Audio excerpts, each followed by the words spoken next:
ओम शांति। साकार मुरली 25 मार्च 1958। स्थान मधुबन आबू। गीत है चलो उड़ जा रे पंछी, यह देश हुआ बेगाना। ओम शांति। बच्चे जानते हैं कि इस पुरानी बादशाही में नई राजधानी स्थापन हो रही है। कौन कर रहा है? पारलौकिक नॉलेजफुल परमात्मा। उसमें ही नॉलेज है, रचयिता और रचना की। वह अपन को वह हिस्ट्री ज्योग्राफी नहीं पढ़नी है कि अकबर आया, औरंगजेब आया, हेनरी एडवर्ड आया। स्कूल में हिस्ट्री ज्योग्राफी पढ़ी जाती है। साइंस, मैथमेटिक्स, ड्राइंग आदि में दुनिया का समाचार नहीं है, परंतु हिस्ट्री ज्योग्राफी में दुनिया का समाचार है।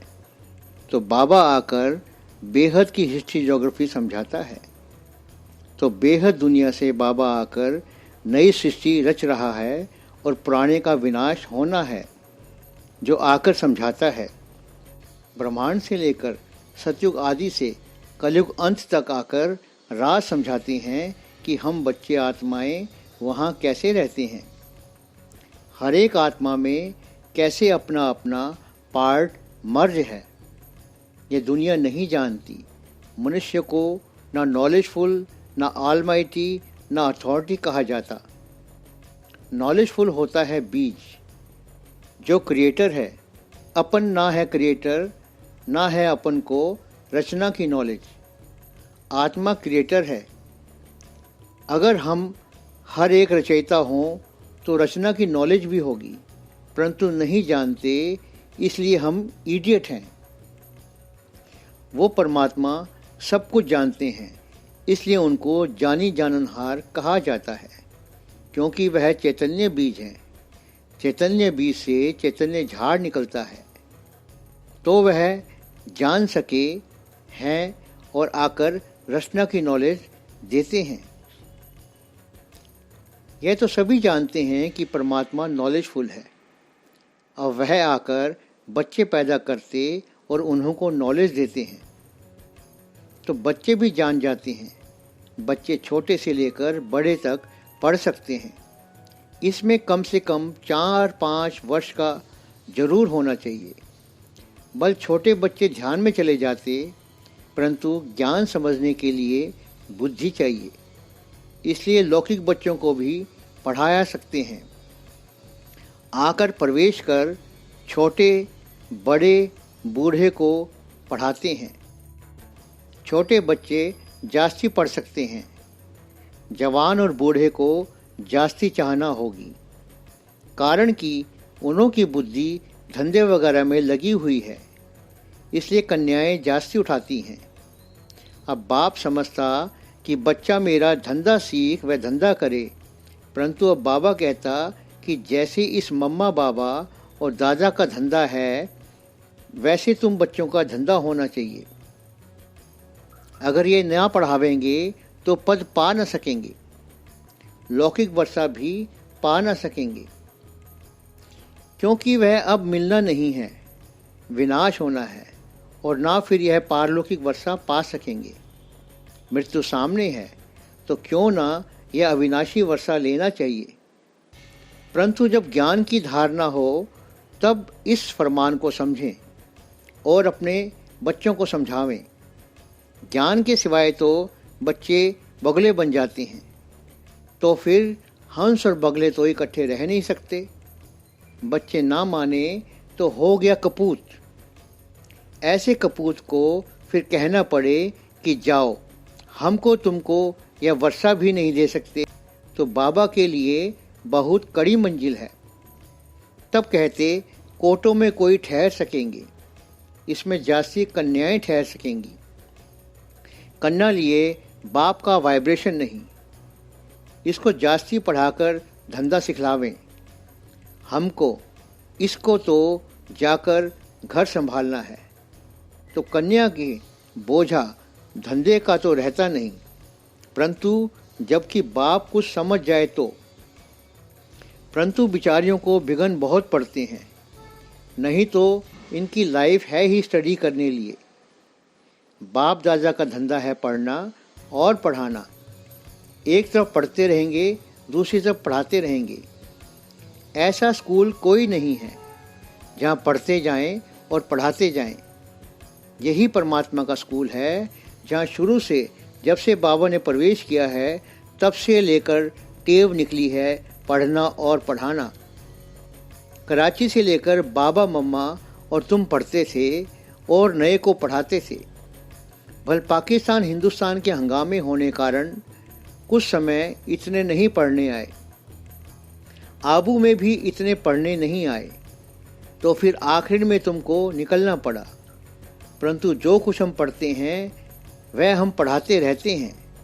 वहाँ तो इम्तिहान पास कर सर्टिफिकेट ले फिर पढ़ाते हैं, परंतु हमको इस सर्विस करने बाद ऑटोमेटिकली सर्टिफिकेट मिल जाता है। यहाँ व्यवहार की बात नहीं। परंतु जो पढ़ा नहीं सकते उनको झाड़ू लगाना, रोटी पकाना है। कम सर्विस करेंगे तो कम दर्जा को पावेंगे। वहाँ भी तो जाकर अंदर देवदासी बनेंगे ना। देवदासियों में भी नंबरवार दर्जे हैं। ना पढ़ेंगे तो कम पद पावेंगे। जो चले जावेंगे वो प्रजा में जाकर बिल्कुल ही कम पद पावेंगे। बाकी तो जो माँ बाबा दादे का धंधा वह हमारा धंधा। तो अपने बाल बच्चों स्त्री को भी पढ़ाना है, बाबा को फॉलो करना है। जो पढ़ते हैं बाबा को मदद करते हैं उन्हों के लिए यह धन भी है।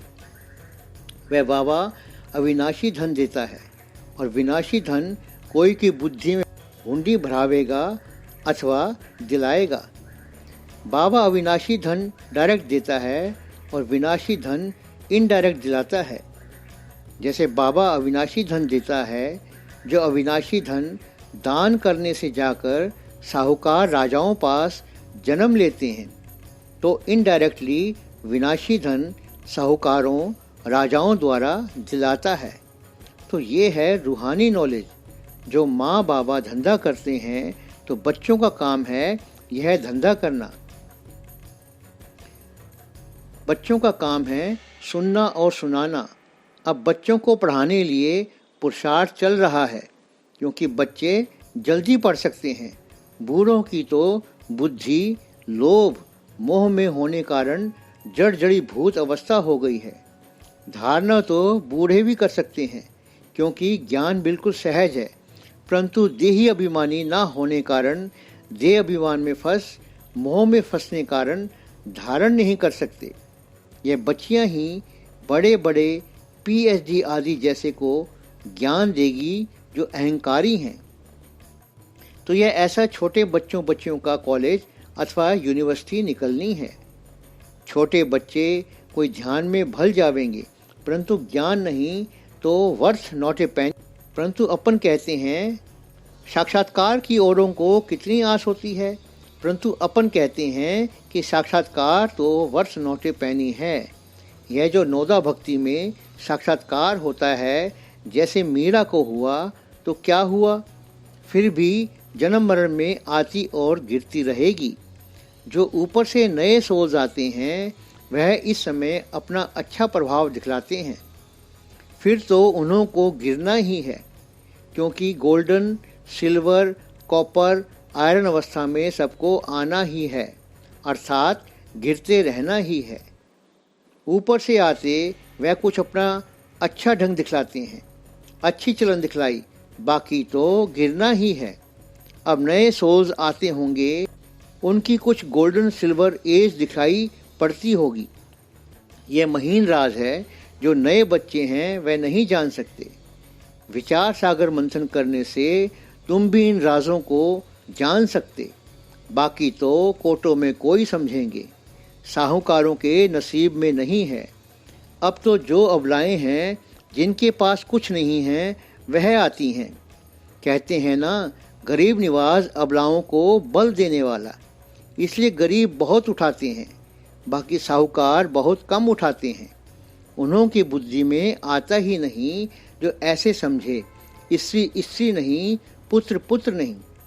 अब बाप की बुद्धि में बैठे तो नौकरी बच्चे की करनी नहीं। मेरा लौकिक वर्षा इनको मिलना नहीं है तो यह फिर अविनाशी वर्षा बच्चों को दिलावें। ऐसा कौन बाप होगा जो खुद मालामाल होवे और चाहेगा कि बच्चे कंगाल बन जावें। तो इतनी दूरंदेशी बुद्धि, विशाल बुद्धि चाहिए जो कोटों में विरला है सारा बाप क्रिएटर के ऊपर मदार। तो बाप को विचार आना चाहिए कि बच्चों को क्या पढ़ाना चाहिए। भविष्य में यही पढ़ाई काम आवेगी, वह राज विद्या अब काम में नहीं आवेगी। देखो, अष्टावक्र ने सब कुछ ले लिया तो जनक की आसक्ति टूट जाए। तो आसक्ति होनी चाहिए एक बाबा में और पढ़ाई में। तो पढ़कर फिर पढ़ाना है, खुद नहीं सिर्फ बनना है परंतु औरों को भी बनाना है। ऐसा नहीं कि सन्यासी मुआफिक बाबा घर बार छुड़ाकर बिठा देगा। बाबा कहेगा बच्चों को भी सिखलाओ। तुम्हारा बच्चा विनाशी धंधा करता है, उनको अविनाशी धंधा सिखाओ। बच्चे को बोलो अगर यह पढ़ाई नहीं पढ़ेंगे तो यह विनाशी वर्षा भी हम दे नहीं सकते, निकलो घर से बाहर। ऐसा कहने वाला बाप कोई मुश्किल है। इस मंजिल पर कोई विरला पहुंच सकते। हाँ, बाबा की कशिश से कोई विरला निकल आवे तो हो सकता है। यह बहुत मेहनत की पढ़ाई है जो खुद पढ़कर फिर औरों का भी कल्याण कर ले। कोई आकर इंडिविजुअल पूछे तो उनको बता सकते हैं कि तुमको ऐसे करना चाहिए। बहुत ऊंची सीढ़ी है, महीन पढ़ाई है। रहना भी घर में पड़ता है। जो स्त्री और बच्चों को पढ़ावे, घर में ना रहे, स्त्री बच्चों का कल्याण कौन करे? क्योंकि चैरिटी बिगन्स एट होम। तुम्हारी बात अलग है। हम बाप को यहाँ ले आवें तो फिर स्त्री का हुक्म तो घर पर चल नहीं सकता। बाप का फरमान चल सकता है। फरमान ना माने तो स्त्री स्त्री नहीं, बच्चा बच्चा नहीं। माँ क्रिएटर नहीं है तो उनका फरमान चल नहीं सकता। चैम्बर। बाहर में बहुत हैं जो बड़ों बड़ों को ले आते हैं और समझाते हैं। उन्हों को शौक है समझाने का। प्लान्स ऐसे निकल रहे हैं जो बहुत सहज समझा सकते हैं।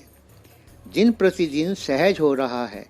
सारा दिन ऐसा विचार चलता है कि ऐसी कौन सी यूजफुल चीज़ है जिससे नॉलेज मिल सके। तो ये है त्रिमूर्ति चित्र, सबसे अच्छा।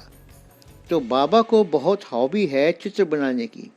इस चित्र में ऐसे फर्स्ट क्लास नॉलेज नूंदी हुई है जो बात मत पूछो। ख्याल करता कि जो हैंड्स बैग हाथ में उठाते हैं वह बनावे। यह भी एक एडवर्टाइज है जिससे बहुत आवेंगे, समझेंगे तो कुछ हॉस्टल कॉलेज बनावेंगे। अच्छा चलो, ओम शांति।